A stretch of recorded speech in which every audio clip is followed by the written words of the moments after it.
Dans cette leçon 12, nous allons parler de la distribution conjointe de deux variables aléatoires discrètes. Bien évidemment, nous avions déjà introduit la notion de variable aléatoire, sa distribution, mais là, nous allons parler de la distribution conjointe de deux variables aléatoires. Bien évidemment, dans ce premier cas, on va se limiter au cas discret. On peut se dire que pourquoi donc chercher à parler de la distribution de deux variables aléatoires puisqu'on peut chercher la distribution de chacune. Le contexte ici va être collé à des données qui sont bivariées. Nous avions déjà eu l'occasion de dire que les données, ils peuvent être univariées, donc des mesures relativement à une seule caractéristique, comme ils peuvent être bivariés quand on a des mesures simultanées sur deux caractéristiques, ou même plus que deux caractéristiques, et dans ce cas-là, nous avions parlé de données multivariées. Donc, ce n'est pas du tout une variable aléatoire qui sera collée de manière séparée à une caractéristique, mais plutôt un couple de variables aléatoires qui sera associé à des données qui sont bivariées, donc relativement à deux caractéristiques simultanément. Alors, bien évidemment, avant d'aller vers les variables aléatoires, nous allons essayer de prospecter ce modèle de probabilité pour des données bivariées catégoriques, et de là, on ira vers les distributions conjointes des deux variables aléatoires discrètes. Et je crois qu'une fois qu'on aurait fait ça, il n'y aura aucun mal à comprendre comment ceci peut se généraliser à des données multivariées, c'est-à-dire non pas seulement à deux variables aléatoires, mais plutôt à trois ou plus de trois variables aléatoires. Alors, modèle de probabilité pour des données bivariées catégoriques. Je crois qu'on peut se demander comment, dans le titre de cette leçon, on a parlé de variables aléatoires discrètes, et là, nous sommes en train de parler de données bivariées catégoriques.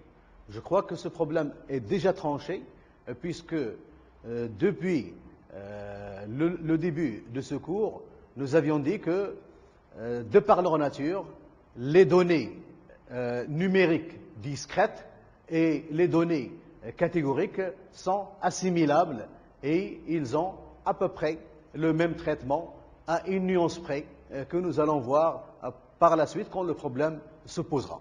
Mais pour le moment, ils sont assimilables. On peut voir les valeurs d'une variable aléatoire numérique discrète comme étant échangeables avec des valeurs de variables aléatoires de données catégoriques. Alors, un exemple, dans une population, on constate qu'il y a 4 couleurs des yeux, qu'on va noter O1, O2, O3, O4, et 5 couleurs de cheveux, qu'on va noter C1, C2, C3, C4, C5. Bien évidemment, COI et CCI, ce ne sont pas des nombres, ce sont plutôt des catégories, puisque ça va être des couleurs, noir, châtain, marron, et ainsi de suite. Pour ce qui est des yeux, c'est bleu, et ainsi de suite. Donc finalement, ce ne sont pas des nombres, ce sont plutôt des couleurs nuancées pour décrire les différentes couleurs des yeux existants dans cette population. Et alors, de cette population, on prend un échantillon de 100 personnes et cet échantillon-là a été classé selon ces deux caractéristiques, c'est-à-dire les couleurs des yeux et des cheveux, pour donner le tableau suivant. Voilà donc le tableau que nous obtenons. Nous avons les CI sur la première ligne, les OI sur la première colonne, et nous avons les effectifs à l'intérieur. Donc, 3, c'est le nombre de personnes dans cet échantillon qui ont à la fois pour couleur des yeux O1 et pour couleur de cheveux C1. 0, bien que C5 et O4 existent, dans notre échantillon, on n'a retrouvé personne. Donc, dans l'échantillon, les gens qui ont pour couleur des yeux O4 et pour couleur de cheveux O5, on n'en a trouvé personne.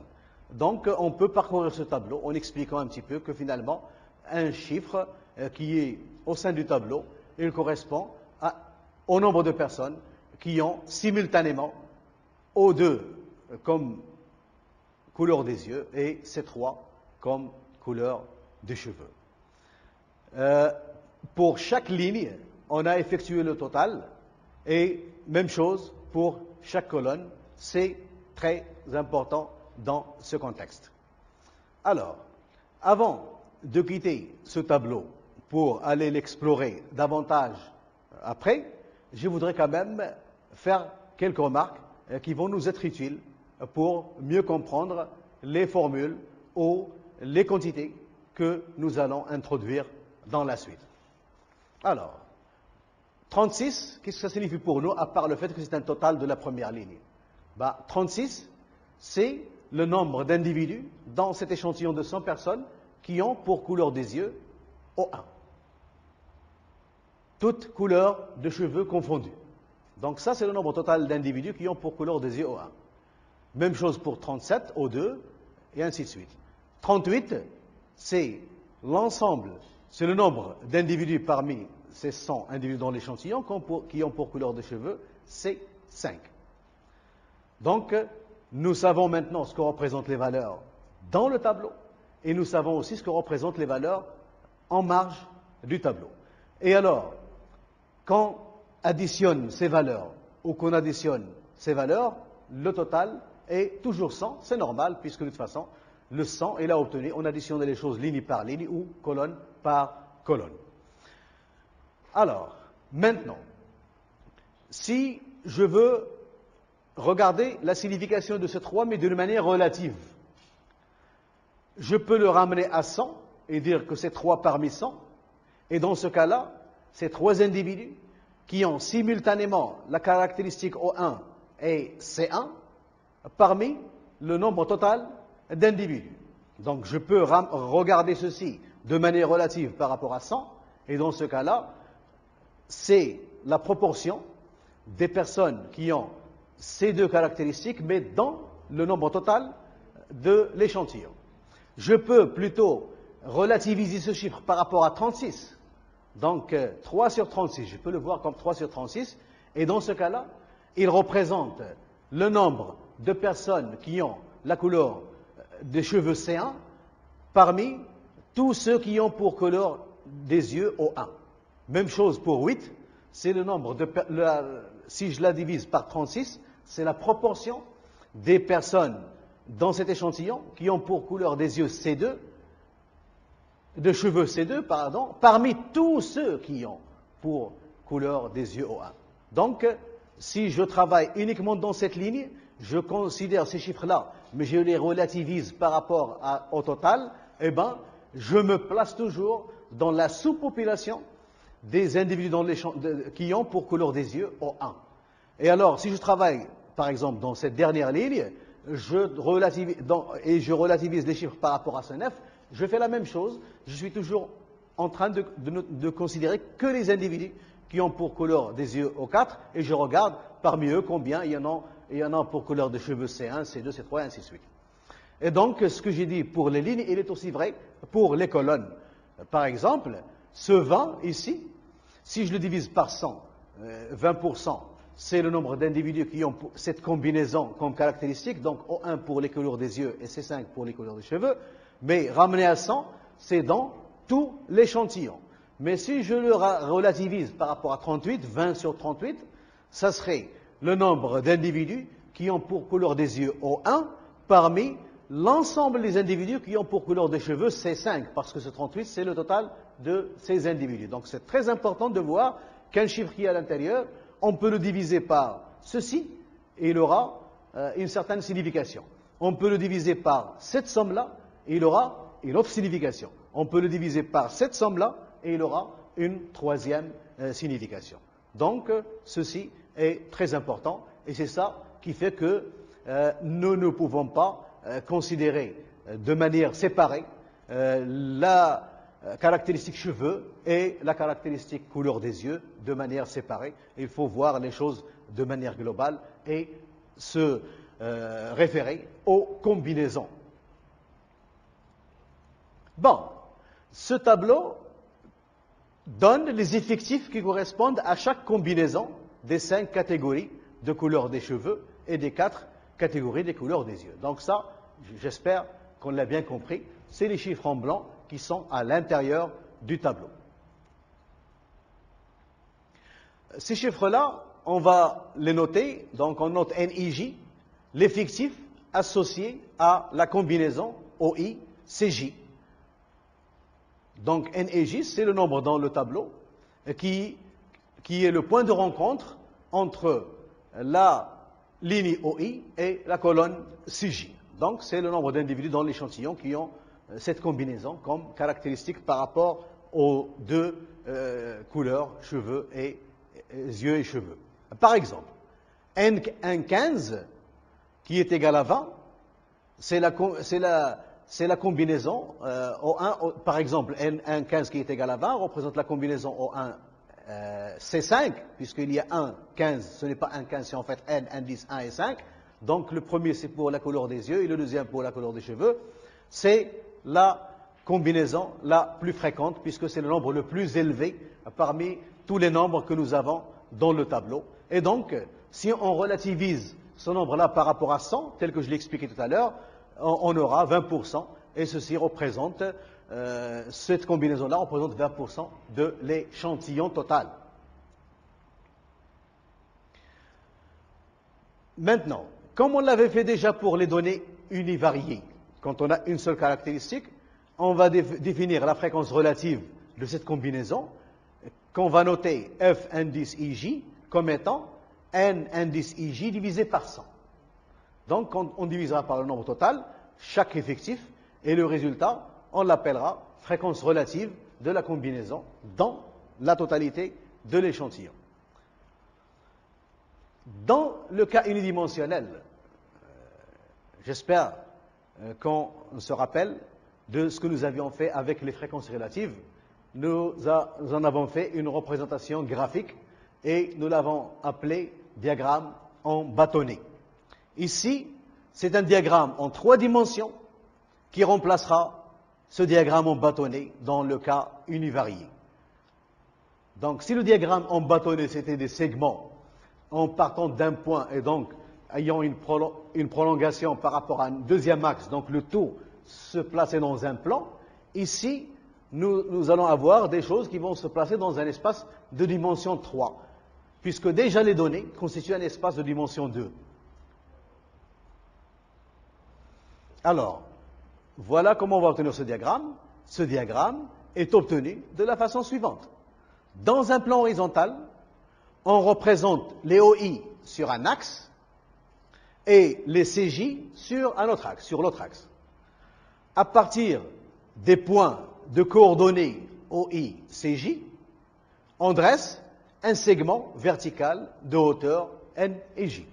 Donc, c'est exactement le même processus que celui que nous avions utilisé dans le cas univarié, sauf qu'ici, au lieu d'avoir uniquement des points sur un axe et dresser des segments vers le haut, nous allons avoir des points ayant 2 coordonnées sur 2 axes différents, et c'est à partir du point ayant ces 2 coordonnées qu'on va dresser un segment vers le haut, et le résultat ne sera pas dans un plan, il sera plutôt dans un espace de dimension 3, puisque c'est du plan qu'on part vers le haut, et donc les choses seraient tridimensionnelles. Et la hauteur, c'est l'effectif de la combinaison.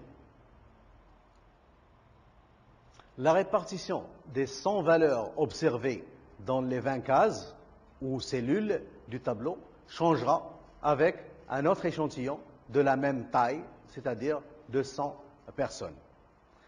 Ça n'a rien de nouveau, c'est la même chose qui se répète, que ce soit pour les données univariées ou les données bivariées. Il n'y a aucune raison que si on reprend un autre échantillon, on aura les mêmes fréquences telles qu'on les avait calculées dans cet exemple-là. Donc, de nouveau, il y a matière de variabilité. Et donc, on traitera les choses de la même façon que le cas univarié, tenant compte de cette variabilité. Alors, si maintenant, au lieu de 100 personnes, on prend un nombre d'observations de plus en plus grand, on peut se permettre d'aller vers 200, 500 et ainsi de suite. La variation, cette variation, est de moins en moins importante, et alors, chaque fréquence FIJ approche une valeur théorique notée PIJ, dont on supposera l'existence. De toute façon, et il existera. Donc, vous voyez que les choses se passent de la même façon, sauf que là, nous avons un double indice, c'est normal, puisque nous sommes en train de parler de données bivariées. Donc, on s'est posé la question si il y a une stabilité des fréquences d'un échantillon à l'autre. La réponse ne peut pas être positive si on travaille avec un nombre d'observations assez réduit. Il faut quand même faire la part des choses. 100 pour une seule caractéristique, ce n'est pas 100 pour deux caractéristiques. Parce que là, si avant on avait un tableau à une ligne, à deux lignes avec les caractéristiques sur une ligne et les chiffres sur l'autre, ici nous avons un tableau qui est bidimensionnel et que les 100 vont être répartis sur énormément de cases. Et ce qui fait que les cases vont avoir des effectifs assez faibles. Il y en a même qui peuvent avoir un zéro. Ce qui fait que une taille d'échantillon grande pour des données bidimensionnelles, ce n'est pas du tout la même chose que pour des données unidimensionnelles. Donc là, il faut pousser un petit peu ce 100 vers le haut, suffisamment pour garantir la stabilité des fréquences. Et, encore une fois, les fréquences, espérons-le, et théoriquement, les choses sont garanties. Nous ne pouvons pas prendre de risque de dire qu'on suppose l'existence de ces probabilités. Mais les F et J vont approcher une valeur théorique notée P indice IJ, exactement comme dans le cas univarié. Alors, c'est cette valeur indexée par deux indices IJ que nous avions noté PIJ qui est dite probabilité de la combinaison OI-CJ, qui représente ici un événement élémentaire dans l'ensemble fondamental de toutes les combinaisons possibles. Donc, si vous voulez, l'ensemble fondamental ici sera constitué plutôt par des couples que par des singletons contenant un seul élément, puisque nous ne nous intéressons pas à OJ de manière séparée ou à CJ de manière séparée, mais nous nous intéressons aux deux. Donc, les PIJ, c'est tout simplement la probabilité de cette combinaison en tant qu'événement élémentaire dans l'ensemble des valeurs possibles du couple de données. Alors,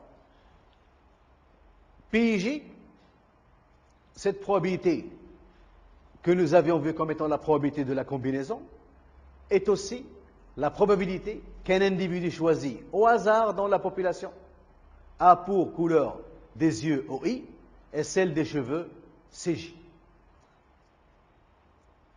Donc, c'est la probabilité de la combinaison, mais c'est la probabilité que si on prend un individu au hasard dans la population, et si on examine les couleurs de ses yeux et de ses cheveux, on s'attend à ce que les chances qu'il ait la combinaison OI-CJ, c'est PIJ. Mais ce PIJ, c'est aussi la proportion des individus dans la population ayant OI et CJ. Attention, quand je parle de la proportion, c'est dans la population totale et non pas dans notre échantillon, peu importe sa taille. La proportion dans l'échantillon, on l'a toujours appelée fréquence. Mais pour maintenant se référer à la population tout entière, nous avons plutôt des probabilités. En général, les fréquences, on les a, parce qu'on les calcule à partir des chiffres dont nous disposons, donc des observations, mais les probabilités, non seulement ce sont des limites théoriques de fréquence, mais en général, ils ne sont pas connus parce que pour le faire, soit qu'il faut attendre à ce qu'on avance dans ce cours pour essayer d'avoir une idée sur ces probabilités, soit carrément de suggérer un recensement et donc de prendre toute la population et de s'amuser à examiner la couleur de ses yeux et la couleur des cheveux pour déterminer les proportions de chaque couleur, mais je crois que ce n'est pas du tout quelque chose de pratique à faire. Alors, les PIJ maintenant définissent ce qu'on appelle la distribution conjointe des deux caractéristiques. Donc, les PIJ indexés par 2, donc se référant à une combinaison, nous définissent ce qu'on appelle la distribution conjointe des deux caractéristiques. Voilà, nous avons donc un modèle de probabilité pour ces données bivariées.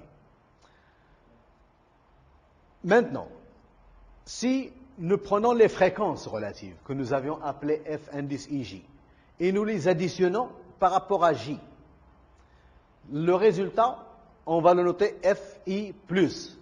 C'est la fréquence de OI dans l'échantillon. Donc cette somme qui est égale à FI+, est la fréquence de OI dans l'échantillon. Par exemple, F2+ est égal à 0,37.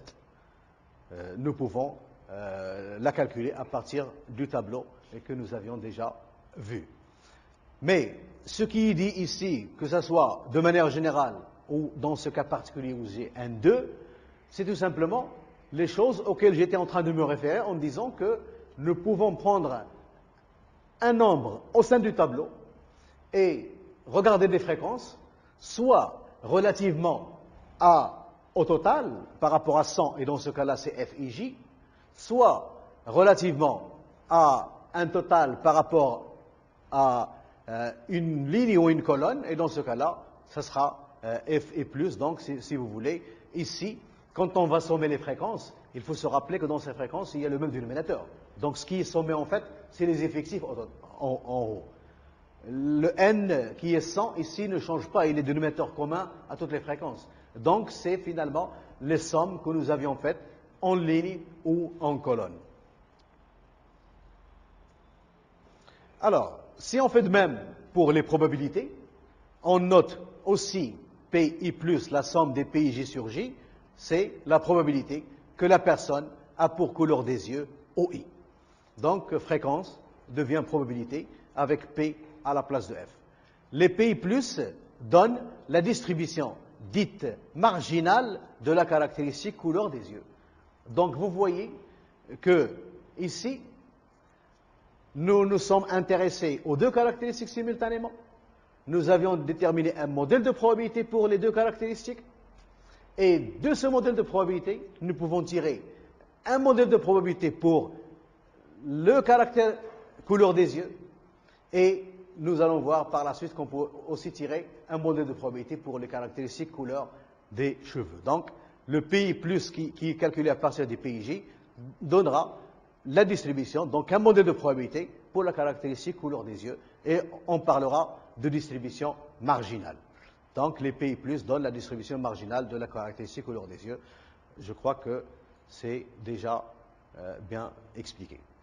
De la même façon, on définit F plus J, on devait s'y attendre, c'est la somme sur E des FIJ, donc on additionne par rapport au premier indice, et le résultat, on l'appellera F plus J, ou bien on additionne les PIJ et le résultat c'est P plus J. Et P plus J, c'est la probabilité que la personne a pour couleur des cheveux CJ. Et c'est ce que j'étais en train de dire. P plus J, c'est la probabilité que la personne a pour couleur des cheveux CJ, peu importe la couleur de ses yeux.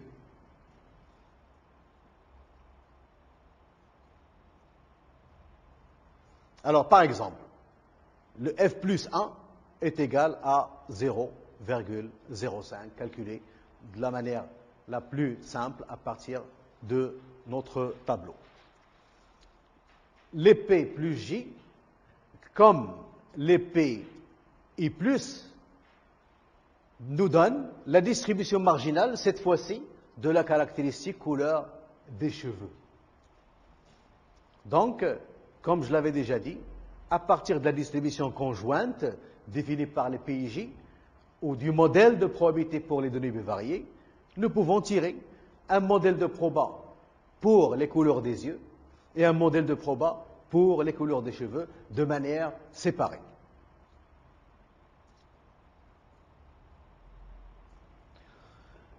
Alors, si maintenant nous considérons le rapport FIJ sur FI+,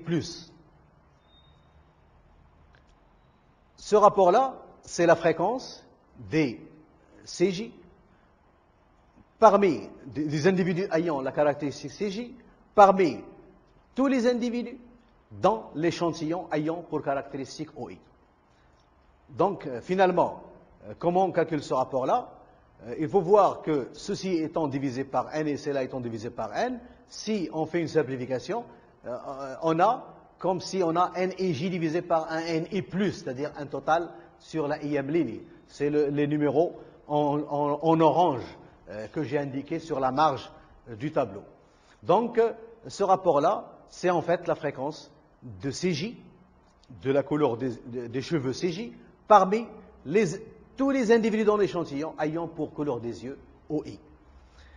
Alors, le rapport similaire à ce rapport-là, mais en termes des probabilités, PIJ sur PI+, et la fréquence aussi des CJ dans la sous-population des individus ayant OI. Attention, ce n'est pas dans l'échantillon, mais dans la sous-population totale. C'est quelque chose de théorique. C'est la fréquence des CJ dans la sous-population des individus ayant pour couleur des yeux OI. PI+ sur PIJ, sur PI+, est donc la probabilité conditionnelle de CJ sachant OI. Nous retrouvons donc la probabilité conditionnelle que nous avions déjà introduite, puisque le calcul de cette probabilité prend en compte l'information que les individus auxquels nous nous intéressons ont déjà comme couleur des yeux OI, et nous sommes en train de voir parmi ces individus combien ont pour couleur de cheveux C1, C2, C3 et ainsi de suite. Donc c'est une probabilité conditionnelle. Ces rapports, pour différentes valeurs de I, définissent ce qu'on appelle la distribution conditionnelle de la caractéristique couleur des cheveux sachant OI, sachant la couleur des yeux OI.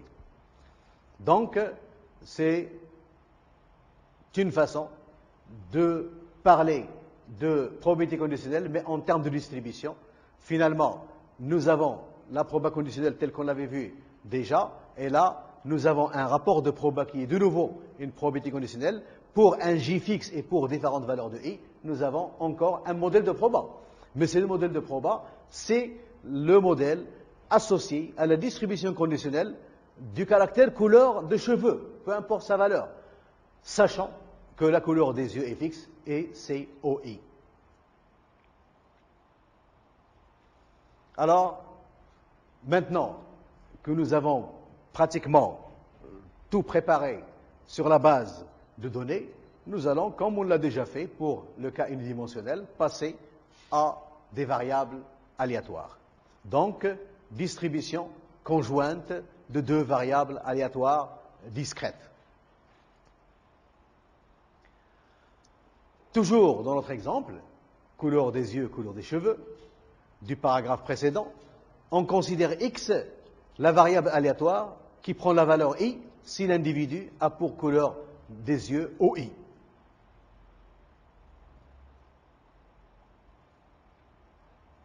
Puis, on considère la variable aléatoire Y, qui est la variable aléatoire qui prend la valeur J si l'individu a pour couleur des cheveux CJ. Et, vu ce que nous avions fait jusqu'à maintenant, nous n'avons aucun problème à comprendre que la probabilité que X égale I et Y égale J simultanément, c'est justement PIJ. Pourquoi? PIJ, c'était la probabilité d'avoir la combinaison OI-CJ. C'est exactement ce que nous sommes en train de dire. Le fait que X égale à I, ça veut dire que cet individu-là a pour couleur des yeux OI. Le fait que Y égale à J, d'après la définition de X et de Y, ça veut dire que cet individu-là a pour couleur de cheveux CJ. Et donc, c'est précisément PIJ. Les PIJ définissent ce qu'on appelle maintenant la distribution conjointe de X et Y en tant que couple. Donc, vu en tant que couple et non pas en tant que variable aléatoire chacune. Donc, c'est en quelque sorte un vecteur aléatoire à deux coordonnées. Chacune des coordonnées est une variable aléatoire et nous avons donc ce qu'on peut appeler la distribution conjointe de ce couple. À partir de cette distribution, on peut obtenir celle de x et de y, de manière très simple. La probabilité que x égale à i, on peut vérifier que c'est pi plus. Et la probabilité que x égale à j, on peut vérifier que c'est p plus j. Donc les pi plus et les p plus j, nous ne l'avions pas préparé fortuitement.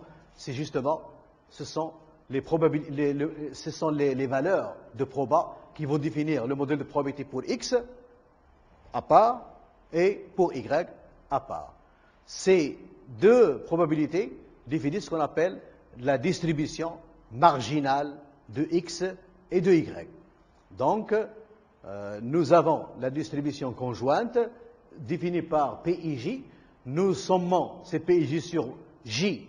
Nous avons la distribution marginale de x. Nous sommons ces PIJ sur I. Nous avons la distribution marginale de y. En fait, la distribution marginale de x, c'est la distribution de x tout court. Et la distribution marginale de y, c'est la distribution de y. Mais on les qualifie de marginales parce qu'on les a obtenues à partir d'une distribution conjointe. Et on ne les a pas supposées comme on l'avait fait auparavant, comme étant des modèles de distribution a priori en se basant sur une certaine raison ou une autre, mais on les a obtenues à partir de la distribution conjointe, et c'est pour ça qu'on parle de marginale, parce que c'est pour chacune des coordonnées du vecteur.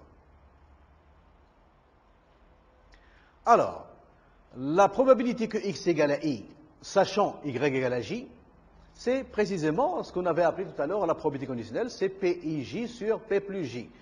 Parce que tout simplement, cet événement-là, qu'est-ce qu'il signifie pour nous?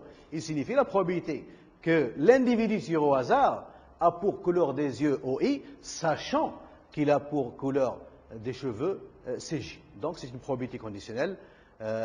Et pour différentes valeurs de I, cette probabilité nous définit une distribution conditionnelle de X, sachant Y égale J. Donc voilà, nous avons de la distribution marginale, de la distribution conjointe, pardon, on a obtenu la distribution marginale de X, celle de Y, puis maintenant ce qu'on appelle la distribution conditionnelle de X, sachant Y égale J. Alors, P de X égale à I, sachant Y égale à J,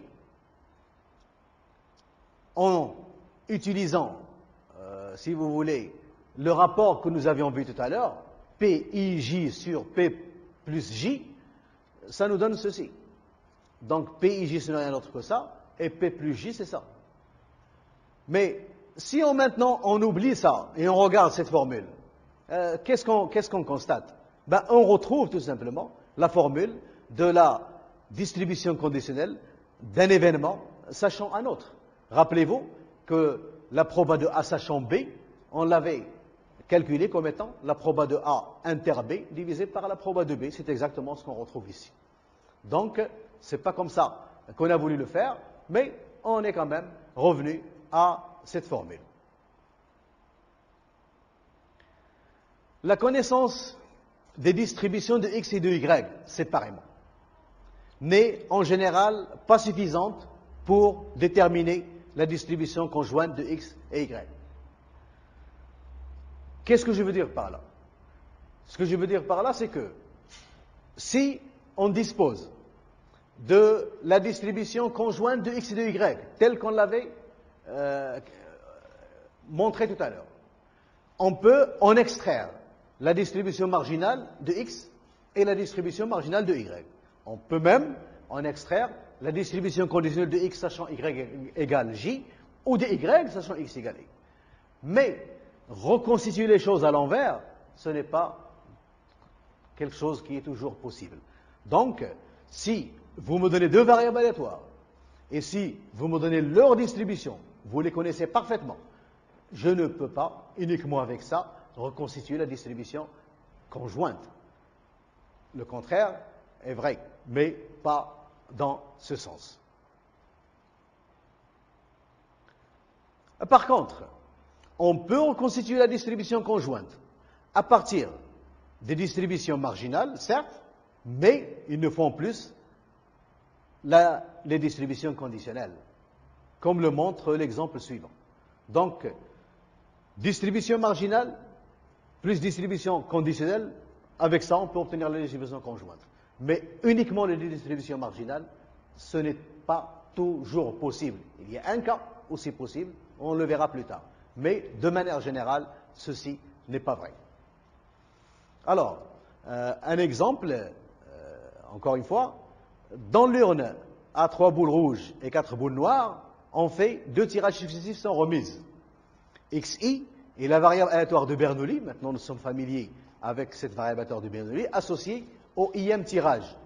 C'est-à-dire, c'est la variable aléatoire qui va prendre la valeur 1 si on observe une boule rouge et la valeur 0 si on observe une boule noire. Alors, la probabilité que x1 égale 1 et x2 égale 1, c'est quoi? C'est la probabilité que dans le premier tirage, on a une boule rouge, et dans le deuxième tirage, on a une boule rouge.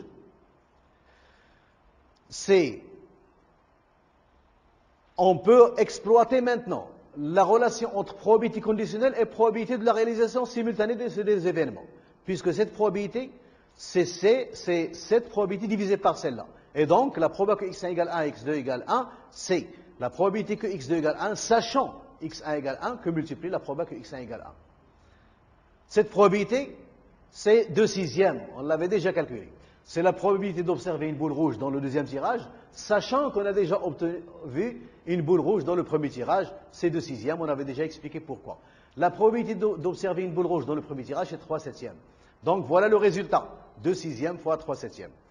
La probabilité que x1 égale 1, x2 égale à 0. C'est la probabilité que x2 égale à 0, sachant x1 égale 1, fois la probabilité que x1 égale 1, toujours par définition de la probabilité conditionnelle.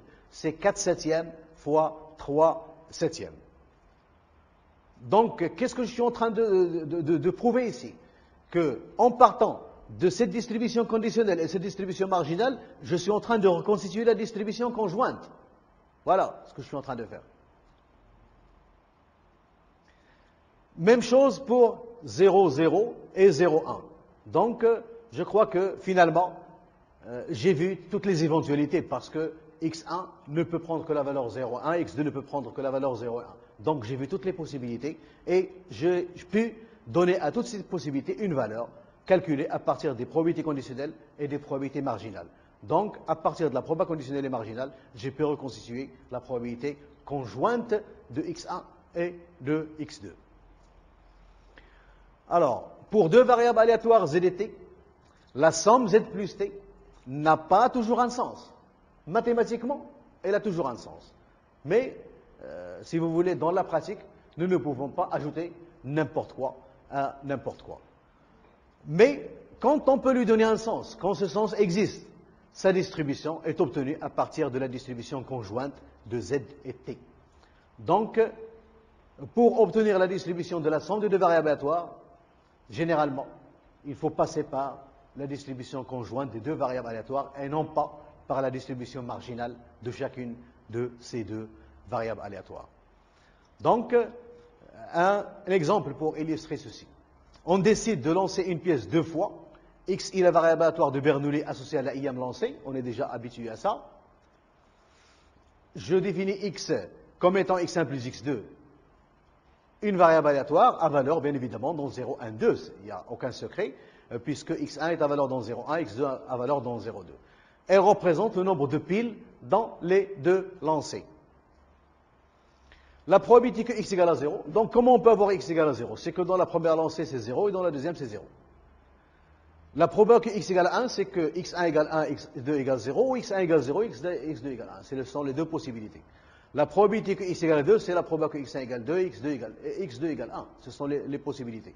Donc, vous voyez que la probabilité de la somme est toujours calculée à partir de la distribution marginale. La probabilité que j'ai ça, et ainsi de suite. Donc, je peux calculer la probabilité de la somme à partir de cette probabilité. Alors, maintenant, j'arrive à une conclusion. Si, dans une population, on étudie plus d'une caractéristique simultanément, c'est la distribution conjointe des variables aléatoires associées à chacune de ces caractéristiques qui va nous intéresser et non pas une variable la distribution marginale de chacune des variables aléatoires. J'espère que ceci était suffisamment clair.